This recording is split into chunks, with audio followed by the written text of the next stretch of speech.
Welcome back to the Magic Hours. I am Zoe Flowers, and this reading is all about Scorpio. What is the theme? What is the messaging for you for 2024? Now, this is super interesting because when I did my dice, the message I got here, the first one I got was Aries. So that is interesting to me. If I could find it again, there it is. So we got Aries, and we got Gemini, and we got the seventh house. So let's talk about these themes. Okay. We got the letter L, which I have no idea what that means yet. We got the letter W, which I don't know what that means either. We got the letter C, no idea what that means. We got the second house here as well. And we got this. So maybe y'all will be going on a vacation. I mean, this is interesting because, of course, you all are water signs, and we got the sandal here and the beach. This is from a trip I took to the Virgin Islands. So I feel like, first of all, I'm going to start with this because I feel like what it is here, and I feel like this has something to do with like a weekend, and maybe this is also like leaving or left. I hear you. Chaos. So for me, 2024 is about leaving any chaos that you experienced in 2023. So again, we do have the Gemini, and we do have Mhm. So when we think about Gemini, that is definitely about short trips, like short distance travel. The second house is about what we value, how we feel about what we value. The seventh house is about our relationships. And then, of course, Aries, we still have a North Node in Aries. So let me talk about that. Well, I've got a couple of videos, so you can go back and look at my North Node in Aries video. But typically, and this is so on par with the Pluto in Aquarius energy, which I haven't done for you all yet. But basically, that Pluto in Aquarius transit that started last week is all about stepping into your main character energy. And I hate to be like on trend, but that's really what this is about because we have the Aries North Node. So in astrology, your North Node is going towards your destiny, whereas your South Node are the talents that you came into this life with, but they can also be your comfort zones that you want to leave behind. And so with this, so the South Node is in Libra, right? So that's over reliance on groups, over attention to relationships, could be an element of people pleasing here, and leaving that behind, right?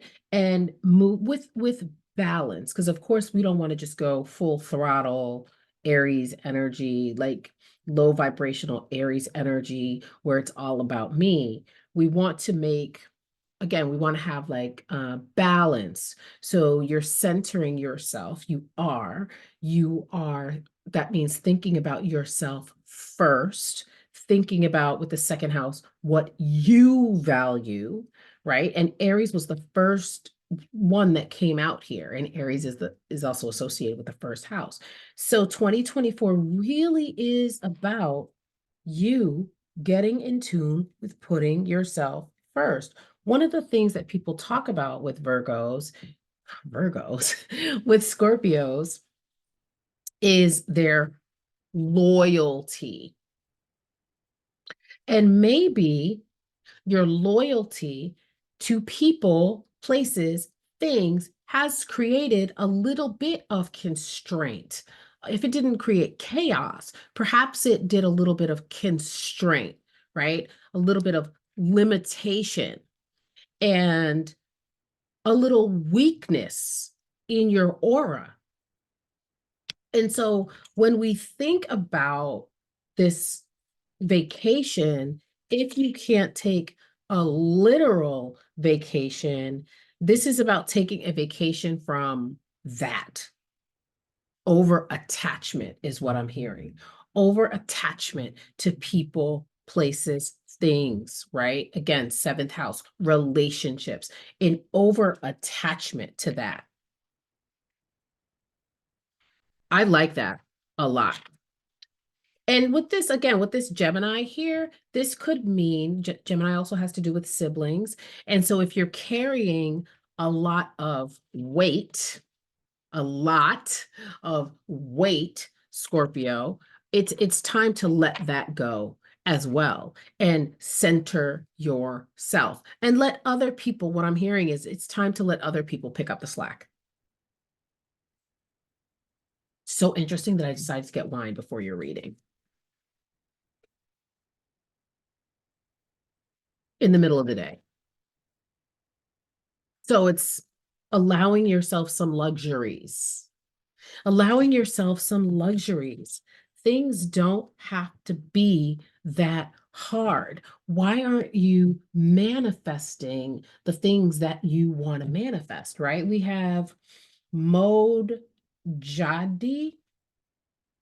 Never pulled this card before. It is number 9 in numerology. So that is coming to the end of a cycle in numerology. Number 9 is coming to an end of the cycle. So it's like time out. It's time for me. It's time for me to thrive. It's time for me to live. It's time for me to break out of it's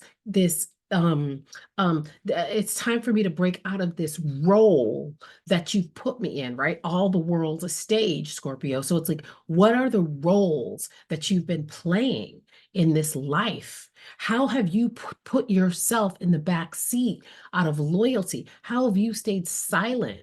How have you allowed other people to walk over you? And it's so funny because we don't really think about Scorpios letting people walk over them. That's not really a story that we hear so much. And so maybe it's something that's like so deep, so buried. So there does need to be some crown chakra work in 2024, allowing spirit. The crown chakra is all about the messages that you receive from the divine spirit, from the universe. There is a block there. There is a disconnect because when we consistently put ourselves in the back seat, I'm seeing the 10 of swords where the figure has all of the swords on their back and they're literally hunched over. They're weighed down with the pressure. And when you're so weighed down with other people's needs, other people's desires, how can you live?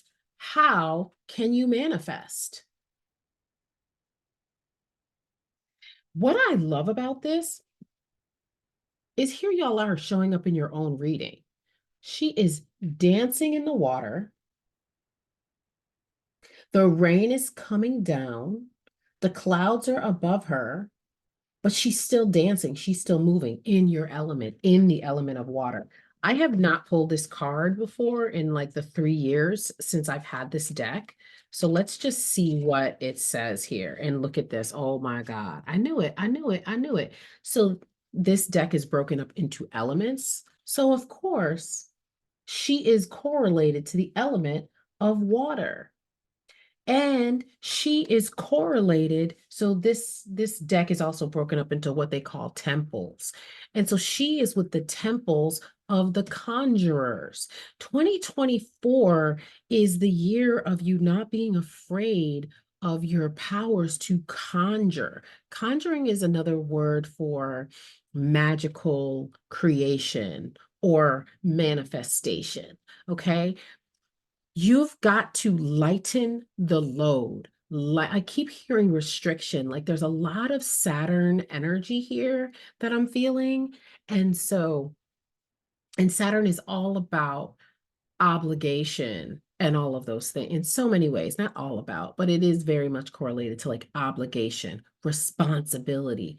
There is a need for you to put that down in 2024.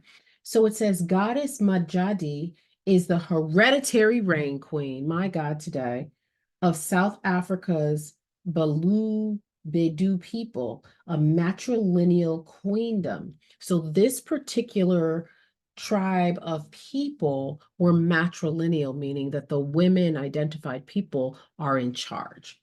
Okay. Majadi's daughters dance to the frequency of rain. So it could be a nice thing for you to do in 2024 is to embrace spiritual baths. Again, it's your element. Go outside in the rain, let the rain sort of wash you and cleanse you like this figure, and using water in your rituals if you are a person that does rituals, okay? It says, showers of blessings are yours. You are a rainmaker, master manifester, shapeshifter, alchemist, and sorceress. Open your hands and heart. If this is where I was going, if you've been afraid of your own powers, your own psychic gifts, dare I say, the darkness, which Scorpio is often identified with, 2024 is the year to lean into that, okay? If you're afraid of like the darkness and what that means, first of all, the darkness is not bad. That has to do with racism. Mhm. Dark is bad, light is good, right? We all know that. Darkness is just the absence of illumination, okay, in so many ways. And it's just about what's hidden, what's not seen. All right. So 2024 could be a good year for you to delve into those parts of yourself that are hidden and that are unseen. Okay. It says, make it rain. You are manifesting big. This has been a long time coming, and you are co creating with spirit. So don't forget, that's why I said in the beginning, clearing out that crown chakra, right? So maybe when you're in the shower, letting the water run over your head, right? And just imagine old ideas, old thoughts, old ways of being, old ways of thinking about yourself being rinsed down your body and going down the drain. Match the energetic frequency, the ashe of your desire. You are magnetic, and like attracts like. Raise your vibration to align with the sacred. So you may have to change what you do for entertainment. You might have to not pay so much attention or like not watch scary things, like low vibrational things for like the first 6 months of the year is what I'm hearing. It says, close your eyes and see your blessings. Feel them in your bones. Ask, believe, act, allow, receive. The declaration is divine blessings flow to me so easily. That's your affirmation. That is your vibe, okay? You want to clear away those old things. I know it sounds cliche, but we really do have to do it. Clearing away those old thoughts, those old ways of being, and those old agreements. But I did just randomly pick from the deck here, and we get the Knight of Cups in reverse. Now, Cups is associated with water signs, Scorpio, Pisces, Cancer. And this is when it's in the reverse, it has to do with cheating, it has to do with disappointments, things not going as planned. It can also be vanity. So if you've had disappointments in the areas of emotions and love, again, doing these water rituals, using your element to your advantage. Okay, that's it. Let me know if it resonates, and I'll see you next time. Bye.